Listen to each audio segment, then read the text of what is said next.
understand, like we grow plants, also possible without the soil. That's normally grow the seeds, plants, but this technology can. It is possible that we grow our vegetation even without.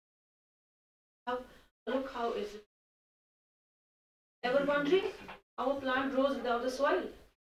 Is it? But participants, I must tell you that it is possible. Can grow even plants without the soil. So those plants grow without the soil. They can be grown in the deserts, wherein the land is not fertile, or where from we cannot produce any plants. ऐसी कोई soil जिसमें हम plants grow नहीं कर सकते. Maybe it is desert या उसकी या उसमें कोई ऐसी प्रॉब्लम है जिसकी वजह से हम सो नहीं कर सकते. So in those areas we can go for this technology wherein we can grow the plants. Second is that जहाँ पे बहुत ज़्यादा पेस्ट्स का अटैक रहता है वहाँ पे भी हम ये टेक्नोलॉजी का इस्तेमाल कर सकते हैं. Mostly it's seen that may be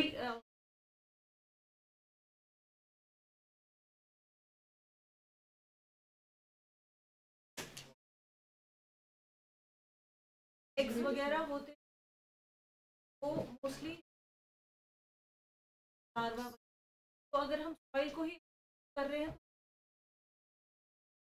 तो आ सकते है कि इस टेक्नोलॉजी एक इम्पोर्टेंट पानी जो है आहिस्ता आहिस्ता कम हो रहा है दुनिया. आज से 2 साल पहले नहीं है. इम्पोर्टेंट नेचुरल और इस का ग्रोथ है ज़्यादा फास्ट भी.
So what soilless cultivation?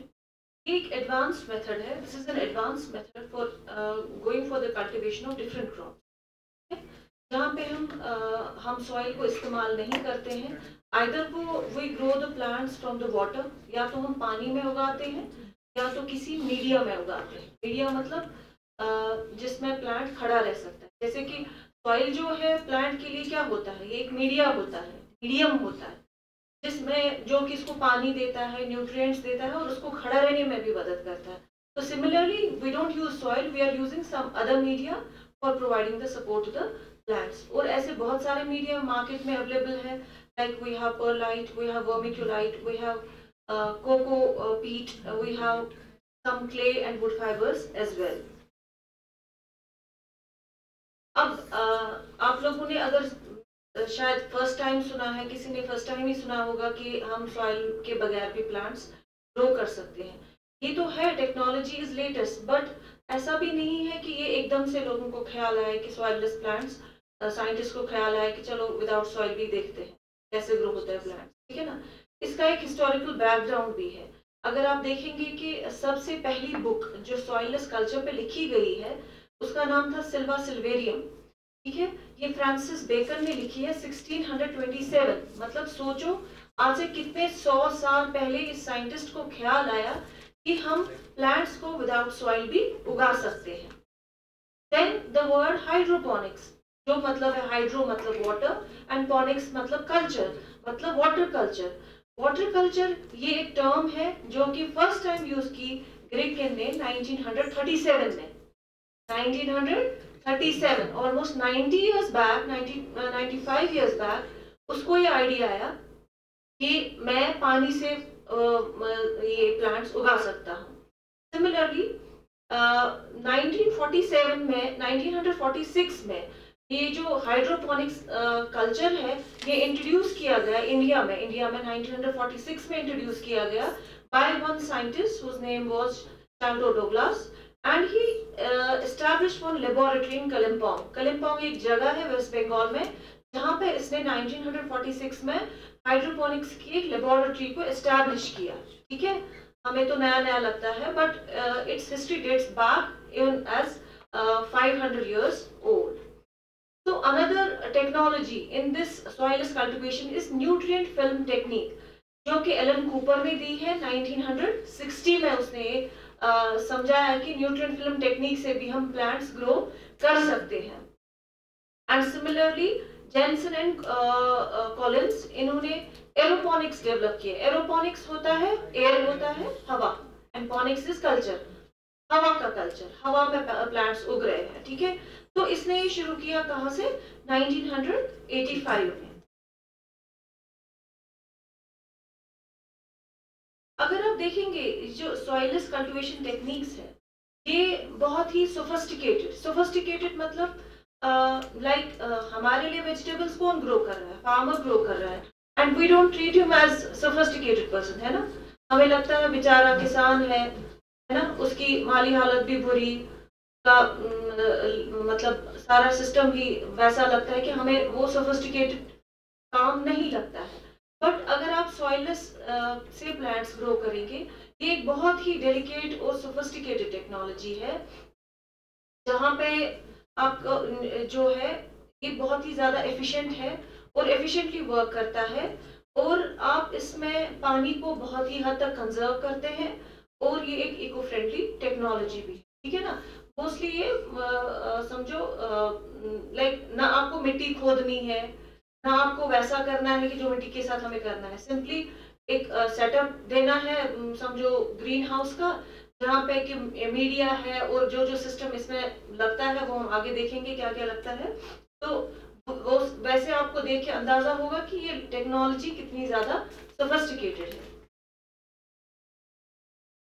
तो हम क्यों करेंगे सॉइललेस कल्टीवेशन? क्या जरूरी है सॉइललेस कल्टीवेशन करना? ये देखा गया है कि 1960 में per capita availability of land, that means एक किसान के पास कम से कम आधा हेक्टेयर होता है 10 कनाल जमीन हुआ करता था 1960 में, और आजकल उसके पास 5 ही कनाल रह गया है। ये बेसिकली डेटा है कि देखा जाता है जमीन जो है दिन ब दिन खत्म हो रही है। क्यों? कहाँ आपकी पॉपुलेशन हमारी कंट्री की थी समझो 50 करोड़ जब हम आजाद हो गए थे, आज इसकी 1.4 बिलियन है। तो दैट मीन्स आपकी 3 टाइम्स पॉपुलेशन इंक्रीज हो चुकी है। तो वो लोग कहाँ जाएंगे? जमीन पे ही तो रहेंगे। तो दैट मीन्स दिन ब दिन जमीन कम हो रही है। तो हमें सोचना है, अगर उस टाइम हमारी नीड थी वेजिटेबल्स की फॉर एग्जांपल 1000 क्विंटल की, तो आज तो 5000 की जरूरत है। जब लैंड खत्म हो रहा है तो वेजिटेबल कहाँ से आएगा या फ्रूट कहाँ से आएगा? तो वी हैव टू थिंक कि हम अपनी डिमांड को कैसे पूरा कर सकते हैं। तो ये एक रीजन है कि जो हमारी लैंड है दिन ब दिन कम हो रही है, तो हमें कैसे अडेप्ट करना है, हम कैसे अपनी इंक्रीजिंग डिमांड, जो किसी भी क्रॉप की डिमांड बढ़ रही है, उसको हम कैसे पूरा करें। साथ ही साथ जो हमारी जमीन है, बहुत सारी जमीन जो है वो अनफर्टाइल हो जाती है। बहुत सारे रीजंस हैं, एरोजन रीजन है, ठीक है ना, जमीन पे इतना ज्यादा एरोजन होता है कि वो बंजर हो जाती है। ठीक है, तो कभी कभी क्या होता है, इतना ज्यादा केमिकल्स का यूज होता है, वो मिट्टी खराब हो जाती है, फिर हम उसको बहुत सालों तक यूज नहीं करते हैं, फिर उसमें रिक्लेमेशन करना पड़ता है।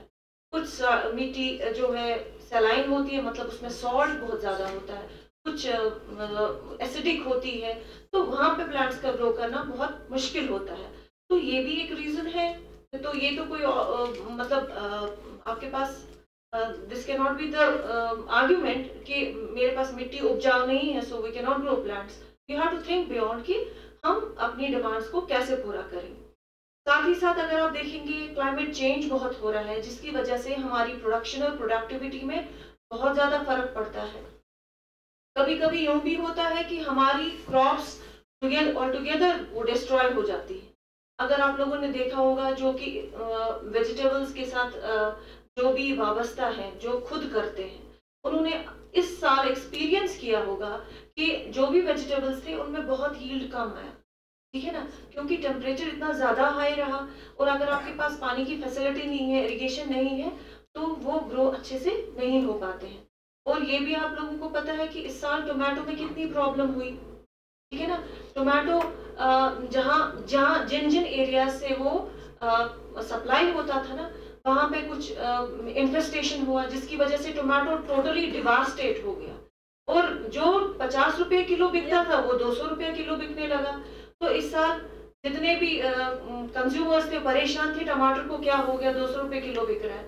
तो हमेशा वेदर ऐसा नहीं रहता है कि हाँ जी बराबर है तो आप लोग आपके क्रॉप भी अच्छे चलेंगे। कभी कभी ऊपर नीचे होता है, जिसकी वजह से क्लाइमेट वेरिएबिलिटी से आपका क्रॉप भी जो बहुत बुरी तरीके से इफेक्ट होता है। तो ये सारे रीजंस है कि हमें we should think beyond growing of plants beyond from the soil। तो हमारे पास कुछ ऐसी टेक्नोलॉजी तो होनी चाहिए कि अगर ये सब प्रॉब्लम्स हैं तो हम कैसे केटर करें अपनी इंक्रीजिंग डिमांड्स को। अब देखते हैं कि इसमें सिर्फ फायदे ही फायदे हैं कि कुछ नुकसान भी है। पहले इसके देखते हैं कि इसके क्या एडवांटेजेस है। इसका एडवांटेज ये है कि आप बिना सॉइल के भी प्लांट्स उगा सकते हैं। ये टेक्नोलॉजी जो है वाटर सेविंग है। आप इसमें पानी की बहुत कम जरूरत पड़ती है। इसमें जो है न्यूट्रिएंट्स जो कि खुराक होता है एक पौधे के लिए, बहुत कम यूज होता है, मिनिमल यूज होता है। तो साथ ही साथ हम अपने न्यूट्रिएंट्स को भी बचा लेते हैं। हम जो इसमें देखते हैं प्लांट्स की जो ग्रोथ है बहुत ही तेज होती है as compare to the plants which are grown from soil. और इसमें बहुत कम डिजीज और पेस्ट्स का खतरा रहता है। जैसे कि मैंने आपको कहा कि जो कुछ पोर्शन डिजीजेस और पेस्ट के ऐसे होते हैं जो कि जमीन से ही उठते हैं। अगर मिट्टी ही नहीं है तो वो वाले पेस्ट और डिजीज को तो हम कंट्रोल आराम से कर पाते। इसमें बहुत ही कम दवाइयाँ इस्तेमाल होती है, चाहे वो इंसेक्ट्स के लिए हो, चाहे वो बीमारियों के लिए हो, चाहे वो घास के लिए हो, ठीक है। तो उनके लिए भी हम हर्बिसाइड्स यूज करते हैं वीड कंट्रोल के लिए। तो ये सब दवाइयाँ इसमें नहीं यूज होती है। ये कॉस्ट इफेक्टिव टेक्नोलॉजी है। इसमें लेबर बहुत कम लगता है। जहाँ पे आपको जमीन को खोदना है, ट्रैक्टराइज करना है, फिर तैयार करना है, इसमें कुछ नहीं करना है। सिंपली एक सिस्टम सेटअप हो गया तो आपको आके 2 बंदे भी कर सकते हैं। जहाँ पे 10 बंदे लगेंगे वो 2 बंदे भी काम कर सकते हैं। तो और आपकी प्रोडक्शन जो है आप इसको चेंज भी कर सकते हैं, अपनी नीड के हिसाब से उसको चेंज कर सकते हैं। ये थे इसके फायदे। अब देखते हैं कि इसके क्या क्या नुकसान हैं। इसमें क्या होता है कि ये एक ऐसी टेक्नोलॉजी है कि जिसमें आपको नॉलेज होना बहुत ज़रूरी है। ऐसा नहीं है कि आपको कहेंगे उठो जी सॉइललेस कल्चर करो तो आप कर सकते हैं, ऐसा नहीं है। First you should have some hands on training. पहले आपको कहीं सीखना है, only then you can use it, ठीक है। तो दैट मीन्स इसमें एक टेक्निकल नॉलेज की ज़रूरत है। जब तक आपको वो नॉलेज नहीं मिलेगा तब तक आप नहीं कर सकते। तो this becomes N disadvantage. Unless and until आपके पास कोई अपॉर्चुनिटी ही नहीं है सीखने की तो आप कहाँ सीखेंगे, ठीक है ना। तो इसमें इलेक्ट्रिसिटी के रिस्क एसोसिएटेड है। दैट मीन्स इसमें ऐसा सिस्टम है जिसमें बिजली का इस्तेमाल है। कभी अगर आपका मैसिव शटडाउन होता है तो आपका सिस्टम जो है सफ़र कर सकता है। इसमें इनिशियल इन्वेस्टमेंट बहुत ज़्यादा होती है क्योंकि आप एक सिस्टम को सेटअप कर रहे हैं जिसके लिए कुछ पैसे की ज़रूरत पड़ती है। तो वो भी एक ड्रॉबैक रहता है इसका। और इसमें जो है कभी कभी सिस्टम फेल भी हो सकता है, जिसको इस चीज़ की नॉलेज ना हो तो ज़रूरी नहीं है कि वो अच्छे से कर पाए। पहले इसको सीखना ज़रूरी है। Then we will see which medias are used in the soilless cultivation। और ये मीडिया क्यों ज़रूरी है। सबसे इम्पोर्टेंट और अहम बात एक प्लांट के लिए होता है, मिट्टी जो काम करती है वो उसको सपोर्ट प्रोवाइड करती है। अगर कोई पेड़ या प्लांट खड़ा है, वो किस वजह से खड़ा है? मिट्टी की वजह से। वो जड़ किसको पकड़ती है? जड़ मिट्टी को पकड़ती है, तब वो वहां खड़ा है। तो दैट मीन्स सॉइललेस कल्चर में भी आपको कुछ ना कुछ ऐसा सिस्टम देना है जिसमें प्लांट खड़ा रह सकता है। तो उसमें हम क्या देते हैं उनको? एक मीडिया दे देते हैं। और इससे क्या होता है, ये जो मीडिया हम आर्टिफिशियल मीडिया इसको देते हैं, इसमें रूट ग्रोथ बहुत ही अच्छा होता है, रोबस्ट रूट ग्रोथ होता है। और ये जो है it acts as a reservoir, that means ये एक जखीरा होता है पानी का और न्यूट्रिएंट्स का भी जखीरा बनता है। ये डिफरेंट मीडिया है जो कि इस्तेमाल होते हैं, जैसे कि कोकोपीट है, परलाइट है, वर्मिक्यूलाइट है। कोकोपीट होता है जो आपने देखा होगा नारियल का बाहर वाला छिलका, ठीक है ना, that's known as coconut husk. ये उसी को थोड़ा सा प्रोसेस करके ये एक मीडिया बनाया जाता है। परलाइट जो होता है ये जहाँ पे वॉल्केनो पड़ते हैं जमीन से, जो वॉल्केनिक इरप्शंस होते हैं, वहां पे मटेरियल पाया जाता है, इसको भी एज मीडिया यूज होता है। सिमिलरली वर्मिक्यूलाइट यूज होता है। फायरनम मॉस एक तरीके का प्लांट है जो कि पानी से उगता है, ठीक है, दलदल में उगता है। इसको भी थोड़ा सा प्रोसेसिंग के बाद हम मीडिया के तौर पर इस्तेमाल करते हैं। देन अगर हमारे पास बहुत सारे पत्ते हैं, लीफ फॉल कितना होता है, कितना सारा पत्ते जमा होते हैं, इनको भी थोड़ा सा कंपोस्टिंग करने के बाद हम इनको एज मीडिया यूज कर सकते हैं। देन आपका जो प्लांट्स जो होते हैं उसमें जो बाहर वाला बार्क होता है प्लांट्स का, ट्रीज का बार्क, ठीक है ना, जो बाहर से उसका वो हार्ड शेल जैसा होता है, तो we can use also that, उसको भी थोड़ा सा प्रोसेस करके you can use it as a media. Then we have rock wool. Rock wool होती है ये एक पत्थर होता है जिसको बहुत ही हाई टेम्परेचर पे लेके उसको फाइबर्स में कन्वर्ट किया जाता है और वो दागों से फिर एक मीडिया बनाया जाता है जिसमें हम प्लांट्स को ग्रो कर सकते हैं। Similarly we can have the by product of the sugar industry, that's known as the bagasse. ये शुगर इंडस्ट्री जहाँ है उनका एक बाई प्रोडक्ट होता है जहाँ पे गन्ना इस्तेमाल होता है, ठीक है ना, शुगर इंडस्ट्री में गन्ना इस्तेमाल होता है, तो इसका एक बाई प्रोडक्ट निकलता है जो कि वो फेंकते हैं, वो भी यूज होता है as media. Then we have calcinated clay. तो these were the different media जो कि हम यूज कर सकते हैं सॉइललेस कल्टीवेशन में। अब हम देखना चाहेंगे कि इस मीडिया का ग्रोथ पे और क्वालिटी पे क्या असर रहता है, वेजिटेबल्स की ग्रोथ और क्वालिटी पे। जो मैंने आपको ये मीडिया बताए, इसमें कुछ ऑर्गेनिक है। ऑर्गेनिक होता है कि जिनका सोर्स जो होता है प्लांट होता है, ठीक है, नेचुरल चीजों से बनता है मीडिया। कहीं कहीं ये इनऑर्गेनिक चीजों से भी बनता है, जैसे कि मैंने आपको परलाइट बताया, वर्मिक्यूलाइट बताया, कैल्सिनेटेड क्ले बताया, ये इनऑर्गेनिक है जो कि किसी नेचुरल मतलब जैसे कि प्लांट बेस्ड चीज से नहीं बनता है। मगर दुनिया में सबसे ज्यादा इनऑर्गेनिक मीडिया ही यूज होता है। जो ऑर्गेनिक मीडिया है वो भी यूज होता है मगर बहुत कम होता है, 12% ही ऑर्गेनिक मीडिया यूज होता है। और जो सबसे ज्यादा ये जो मीडिया यूज होता है ये ग्रीन हाउसेस में यूज होता है, क्योंकि इस सिस्टम के लिए आपको एक ग्रीन हाउस की भी जरूरत पड़ती है। अगर हम देखें, अगर हम कंपैरिजन करेंगे दोनों मीडिया का, ऑर्गेनिक और इनऑर्गेनिक का, देखा गया है कि जो यील्ड और क्वालिटी है वो ज्यादा इनऑर्गेनिक में ही बेहतर रहता है, ठीक है, यील्ड ज्यादा अच्छा आता है और क्वालिटी भी अच्छा आता है उसमें।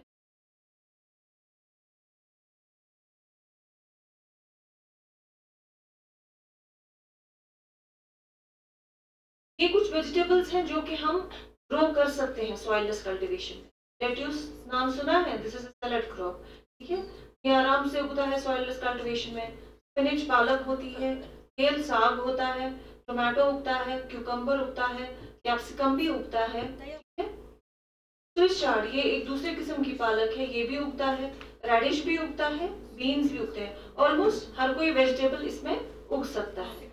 अब ये सॉइललेस कल्टीवेशन जो है इसमें बहुत सारे तरीके होते हैं करने के, ये एक ही सिस्टम नहीं है, इसमें बहुत सारे टेक्नोलॉजीज है, टेक्निक्स है ग्रो करने के। एक है सोल्यूशन कल्चर जिसको हम लिक्विड हाइड्रोपोनिक्स बोलते हैं, जिसमें कि प्लांट्स पानी से उगते हैं उसके भी दो तरीके हैं, एक है सर्कुलेटरी मेथड, दूसरा है नॉन सर्कुलेटरी मेथड। दूसरा कल्चर है सॉलिड मीडिया कल्चर, जिसमें कि मीडिया का इस्तेमाल करना पड़ता है। तीसरा है एरोपोनिक्स, जिसमें मीडिया का इस्तेमाल नहीं करना पड़ता है, हवा में ही प्लांट्स को उगाया जाता है। पहले देखेंगे हम लिक्विड हाइड्रोपोनिक्स क्या होता है। ये एक ऐसा सिस्टम होता है, आप देख रहे हैं कि जिसमें पाइप्स लगी होती है और इन पाइप्स में ऊपर से होल्स बने होते हैं और इन होल्स में एक छोटा सा स्टैंड दिया जाता है जिसके अंदर प्लांट डाला जाता है और उस प्लांट के जो रूट्स हैं इस पाइप में लटक रहे होते हैं और इस पाइप में मोटर के जरिए एक पानी लिक्विड न्यूट्रिएंट सॉल्यूशन डाला जाता है जिसमें कि न्यूट्रिएंट मिक्स होता है और जो प्लांट्स जो है वो पानी और न्यूट्रिएंट्स वहां से लेके ग्रो हो सकते हैं। तो this is the circulatory method.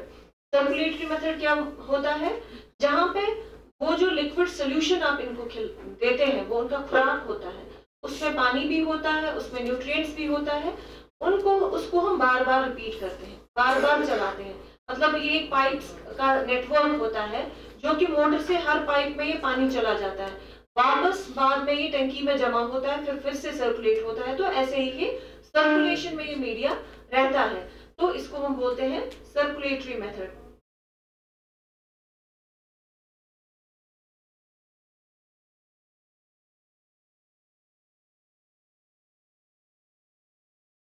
Then another is this is the picture which shows you this lettuce grown under the circulatory system of hydroponics.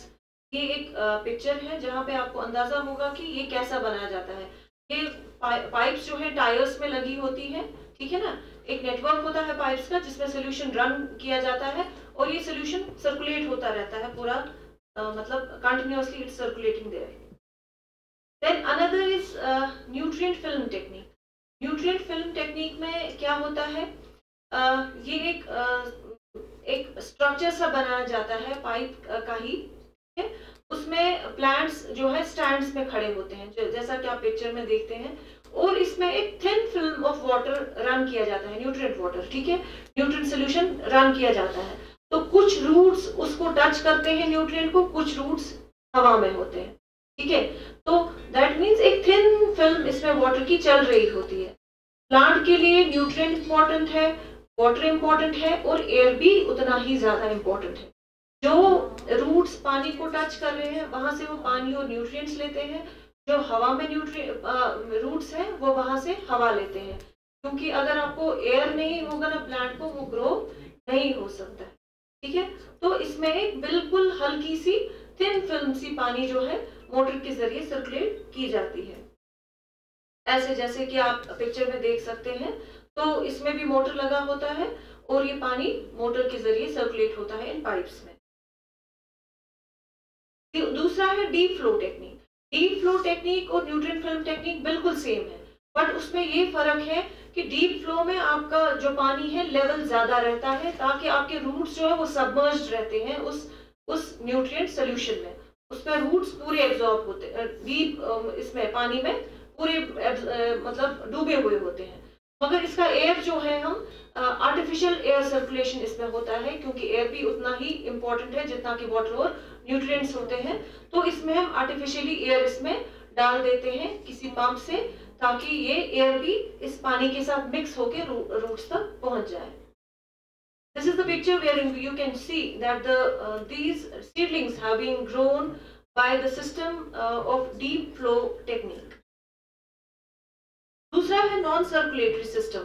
Non circulatory system होता है जहां पे कि आप न्यूट्रिएंट सॉल्यूशन यूज कर रहे हैं, वो बार बार आप यूज नहीं कर रहे हैं, वो सर्कुलेशन में नहीं है, इसमें मोटर की जरूरत नहीं है, सिंपली एक पॉट है, इसमें न्यूट्रिएंट सॉल्यूशन है, फिर आपको ऊपर से समझो जो हमारा ये होता है what we call that packing material जो हमारा आता है उसको हम क्या बोलते हैं, उन्हें चीजें पैक करके पैक्ड आती हैं, क्या बोलते हैं हम।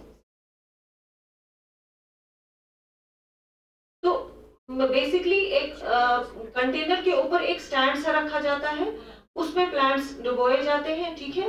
वो स्टैंड आप किसी का भी बना सकते हैं, you can make it from the wood, या आपका कोई भी पैकिंग मटेरियल हो वो यूज कर सकते हैं, और you can make it with the iron.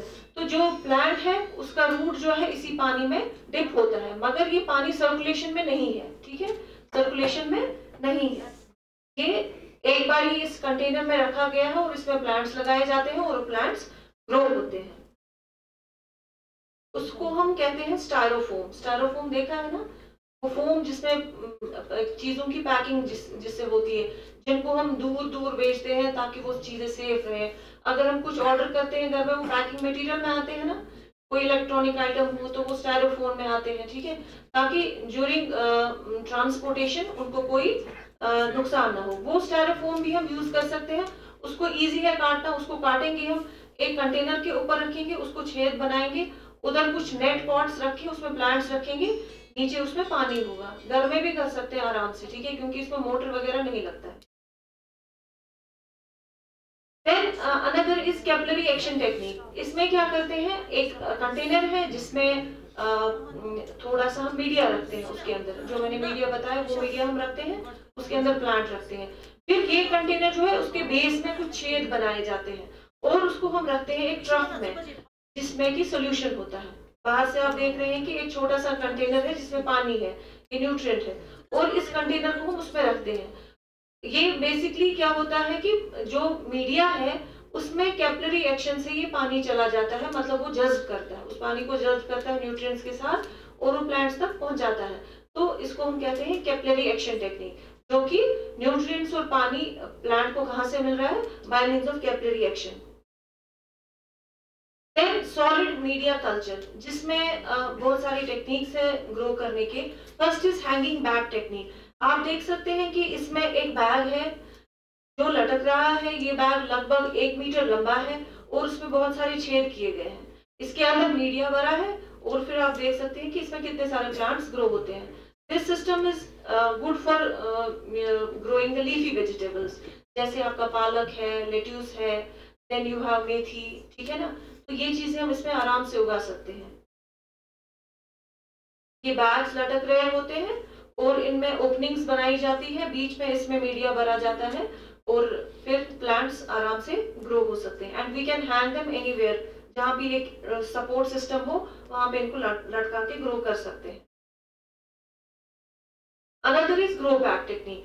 Grow bag technique में क्या होता है, ये एक रेडीमेड बैग आता है जो कि पीवीसी का बना होता है और इसमें छेद जैसे बनाए होते हैं और उसमें हम ग्रो बैग में मीडिया फिल करते हैं। कोई भी मीडिया, चाहे ऑर्गेनिक हो या इनऑर्गेनिक हो, जैसे परलाइट है, वर्मिकुलाइट है, कोकोपीट या रॉ पूल है। सबसे ज्यादा रॉ पूल किया जाता है इस्तेमाल सॉइलस कल्टीवेशन में।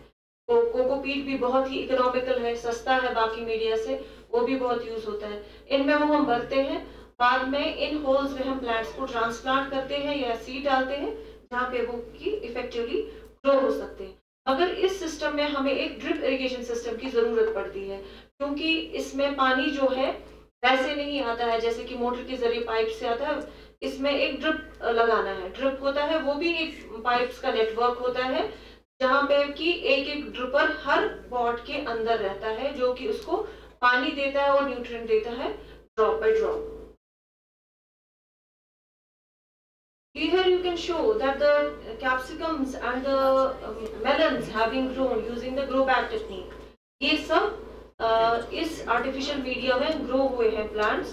These are the real pictures wherein the farmers have grown their vegetables by using the soilless cultivation.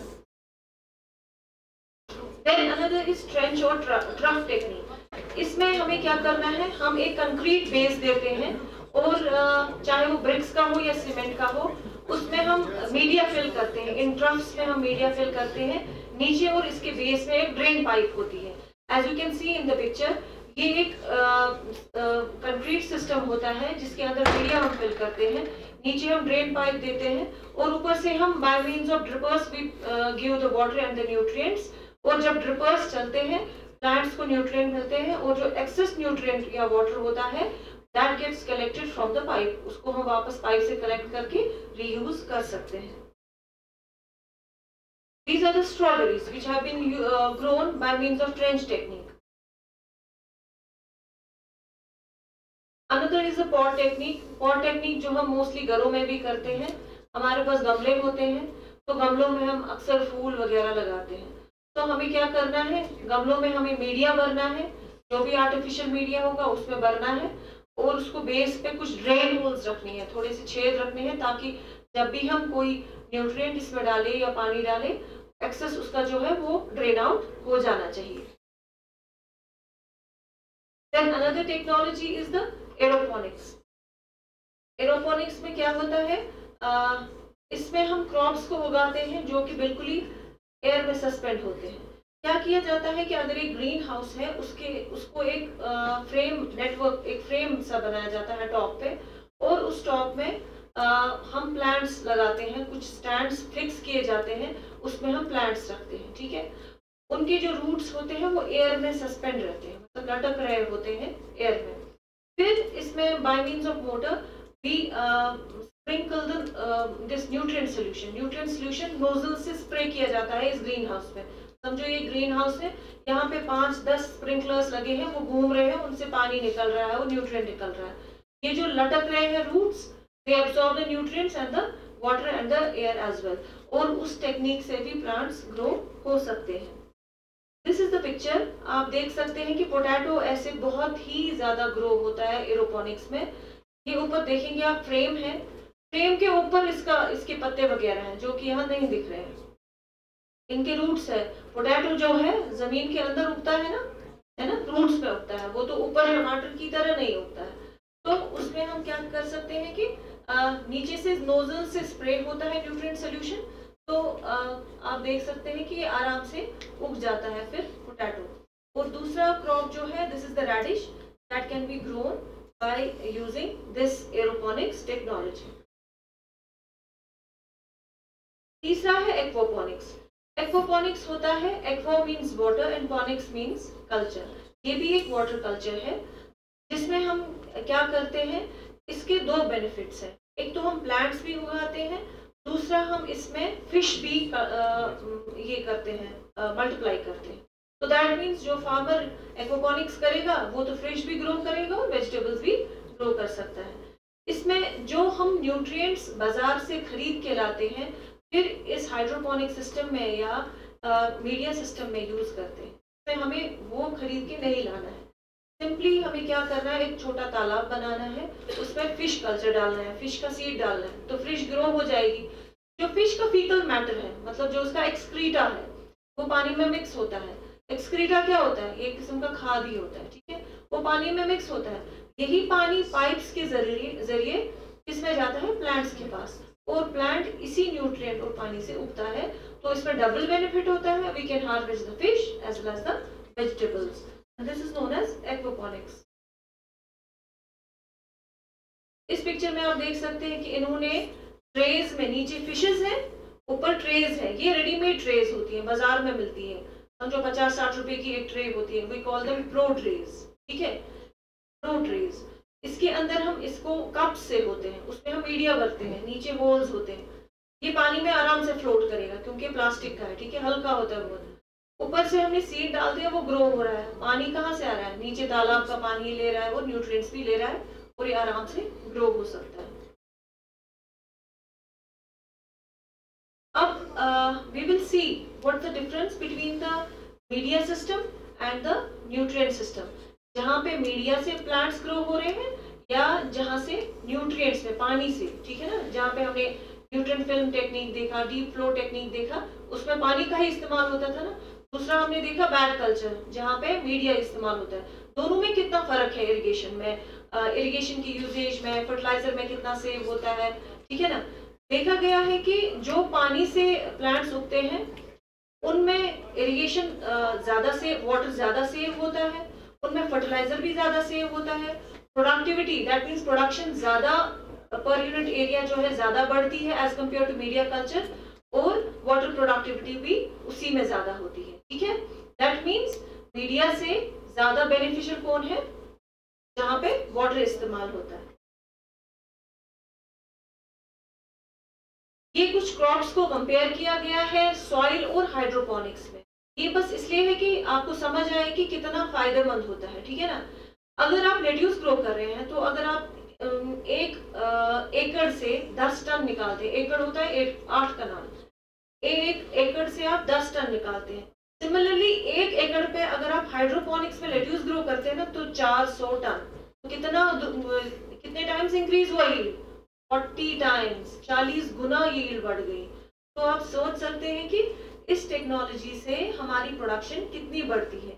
Similarly tomato अगर हम 10 टन निकालते हैं या 12 टन, तो 200 टन हम हाइड्रोपोनिक्स से निकालते हैं। That means 20 times it has increased. Same is the case with cucumber, with the bell peppers, with the potato and with the cabbage.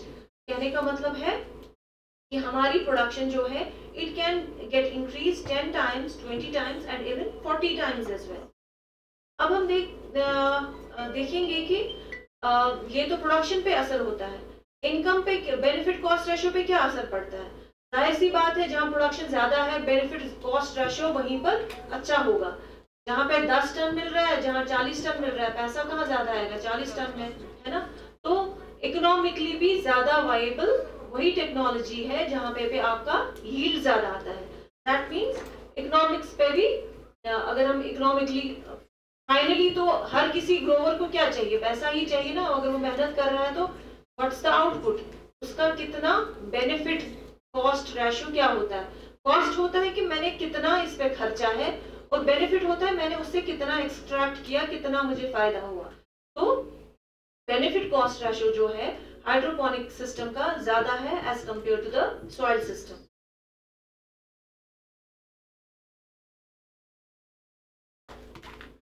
Now we will compare the yield of tomato in the hydroponic and the open field cultivation system. Hydroponics में अगर हम tomato grow करेंगे और अगर open field में हम grow करेंगे, कितना फर्क आता है यील्ड पे। आप देख सकते हैं कि नंबर ऑफ फ्रूट्स जो है वो इंक्रीज हो गई है फ्रॉम 38 टू 64। मतलब एक प्लांट पे अगर आपको ओपन फील्ड में 38 फ्रूट्स ग्रो होते हैं, तो हाइड्रोपोनिक्स में आपको डबल हो रहा है, 64 फ्रूट्स एक ही प्लांट से आप हार्वेस्ट करते हैं। तो सिमिलरली आपकी यील्ड जो है it gets increase almost by double. मगर इस टेक्नोलॉजी में जो है, इस टेक्नोलॉजी में हमें क्या करना होता है, इसमें हमें पीएच और ईसी मेंटेन करना पड़ता है। पीएच मींस हम बोलते हैं कि हम हर किसी सॉइल का देखते हैं इसका पीएच क्या है। पीएच होता है कि क्या ये एसिडिक है या बेसिक है, ठीक है ना। तो हर किसी क्रॉप का अपना रेंज होता है ग्रोथ के लिए। जैसे कि वेजिटेबल्स में 5.5 टू 6.5 इज डिजायरेबल। इस रेंज में ऑलमोस्ट हर कोई वेजिटेबल ग्रो हो जाता है। तो अगर ये पीएच डिविएट होता है तो आपकी ग्रोथ जो है इफेक्ट हो जाती है। Same is the case with the EC, electrical conductivity. Electrical conductivity भी अगर आपकी रेंज में नहीं होगी तो आपकी ग्रोथ जो है प्लांट्स की वो इफेक्ट हो जाती है। तो इसमें हमें ये जो सोल्यूशन हम बनाते हैं, जैसे कि आपका सर्कुलेटरी मेथड में जो सोल्यूशन यूज होता है जो कि बार बार रोटेट होता है, वो न्यूट्रिएंट सिस्टम, उसको हमें हर बार चेक करना पड़ता है उसका पीएच और ईसी, कहीं वो चेंज तो नहीं हो गया। अगर वो चेंज हो गया है then we have to do कि हम उसको उस सोल्यूशन को बंद करते हैं। We run the fresh water till the pH gets normalised.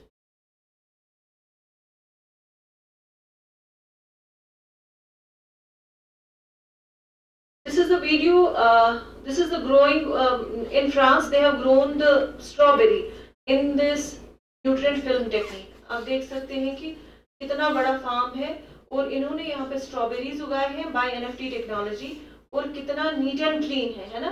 लगता है कोई भी जाके काम कर सकता है ना। तो वो मिट्टी वाला काम नहीं है जैसे कि फार्मर को करना पड़ता है। तो बहुत ही सोफिस्टिकेटेड टेक्नोलॉजी है and anyone who has expertise in this can do it very easily.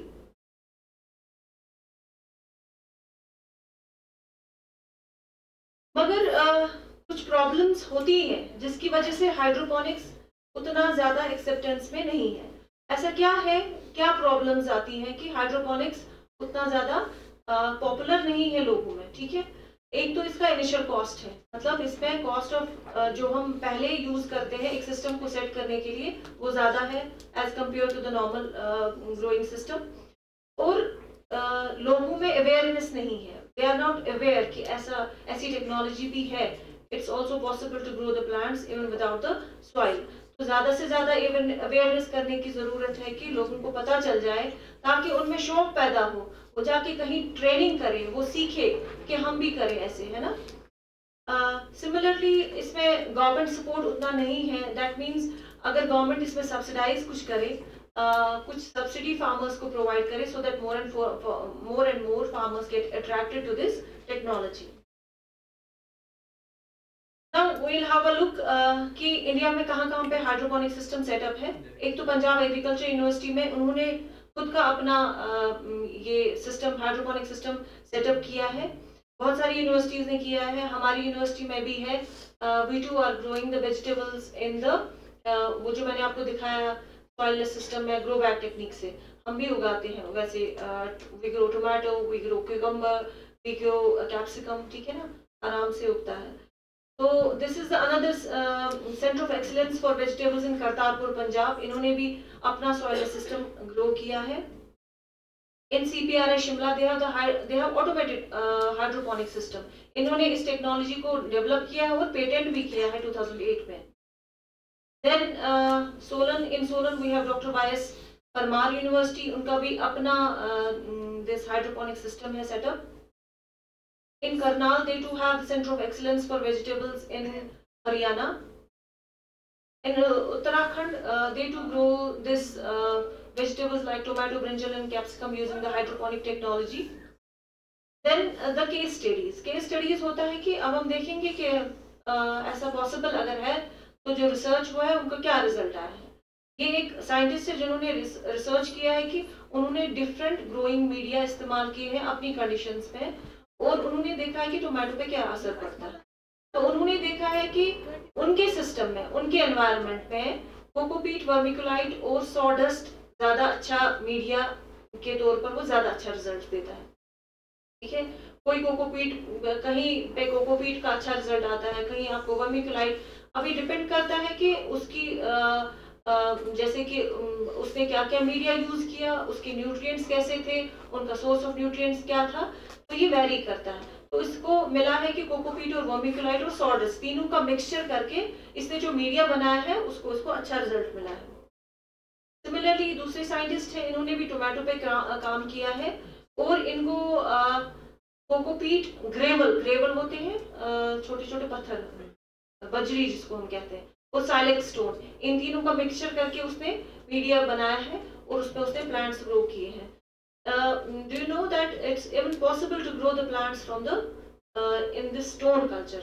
जो बजरी होती है उससे भी प्लांट्स उगाते हैं। ठीक है, तो भी अगर आप ड्रिप लगाएंगे ना, ठीक है, तो उसको किसी मीडिया के साथ मिक्स करेंगे ना, उसमें भी प्लांट्स उग सकते हैं। जैसे कि इसने कोकोपीट के साथ ग्रेवल को मिक्स करके टोमेटो उगाया है। Now this is the comparison between the hydroponics and the aeroponics. इसने दो सिस्टम्स को इवैल्यूएट किया है, हाइड्रोपोनिक्स और एरोपोनिक्स को, और इसने देखा है कि एरोपोनिक्स में इसको ज्यादा यील्ड अच्छी आती है एज कम्पेयर टू हाइड्रोपोनिक्स। देखो टोमेटो, इसको पोटैटो कितने बड़े बड़े बने हैं, तो इसको ये पता चला है कि एरोपोनिक्स में ज्यादा यील्ड इंप्रूव हो जाती है एज कम्पेयर टू हाइड्रोपोनिक्स।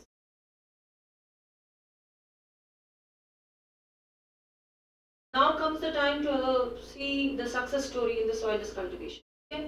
कि soilless cultivation अगर possible है तो कोई करता भी है क्या? रिसर्च तो ठीक है, रिसर्च करने वाले तो रिसर्च करते हैं, but are there any people who are going who are dealing with this soilless culture?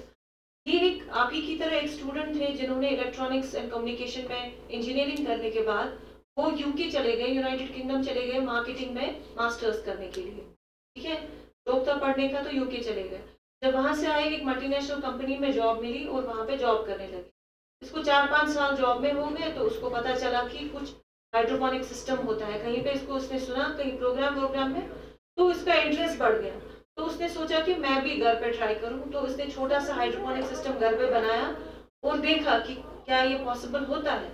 तो जब उसको एक्सपर्टीज हुआ, जब उसका एक्सपर्ट हैंड बन गया इसमें, तो उसने क्या किया, उसको एक मल्टीनेशनल कंपनी ने एक प्रोजेक्ट ये दे दिया, उसको क्या बोलते हैं, इसको डिस्ट्रीब्यूटरशिप दे दी इसको कि आप हाइड्रोपोनिक यूनिट ही बेच लो। फिर उसने वो डिस्ट्रीब्यूटरशिप ले ली उस फॉरेन कंपनी की, और इस टाइम मिलियनियर है ये, और ये हाइड्रोपोनिक सिस्टम को बेचता है। जैसे कि इसका एनुअल टर्नओवर जो था पहले 2016 में 2 करोड़, इस टाइम इसका 3 time, that means he is earning as much as 6 crore per annum per year। तो ये एक सक्सेस स्टोरी है रिलेटेड टू सॉइललेस कल्टीवेशन। तो what's the future scope? Future scope यही है कि मैंने आपको बोला कि as we know that the land is shrinking day by day, so we have to think for some techniques and technologies wherein we can grow the vegetables और any plants besides the soil as well. तो उस हिसाब से इसका scope है, it has a good scope in the near future कि हमारा जो लैंड है that's shrinking day by day. Similarly लोगों में अवेयरनेस जो है बढ़ रही है और लोग ज़्यादा से ज़्यादा सॉइललेस कल्टीवेशन की तरफ आ रहे हैं। So this also gives a good opportunity for this soilless cultivation, and at the same time it has been seen that lesser number of the disease and the pests are being attracted in this system. So by that sense is also gaining popularity कि इसमें बहुत ही कम दवाइयों का इस्तेमाल होता है, बहुत ही कम खादों का इस्तेमाल होता है, बहुत ही कम पेस्टिसाइड्स या वीडिसाइड्स का इस्तेमाल होता है। So the food which is produced by the soilless system is more safe to take. Conclusion is that इसका जो है the soilless vegetable farming may not seem significant at the current situation, but it has a huge potential in the coming generations. अगर इस time आपको लगता है कि इसका इतना ज़्यादा potential नहीं है, but in the near future it has a good potential. No need to depend on the farmland and there is no soil-borne pests and the diseases. आपको अब मिट्टी पे दारोमदार नहीं रहना है plants grow करने के लिए, and so you have lesser number of disease and the pests. So to encourage the commercial hydroponics farm, it's important to develop the low-cost hydroponic technologies that reduce the dependence on the human labor and overall lower the overall startup and the operational cost. मगर ज़रूरत क्या है कि हमें ऐसी technologies बनानी है जो कि लो कॉस्ट हो, जो कि इफेक्टिव हो, जहाँ कॉस्ट कम इन्वॉल्व होता है, ज़्यादा लोग अट्रैक्ट होते हैं, और ये कॉस्ट इफेक्टिव टेक्नोलॉजी बनानी है so that we can popularize it. That was all. Thank you.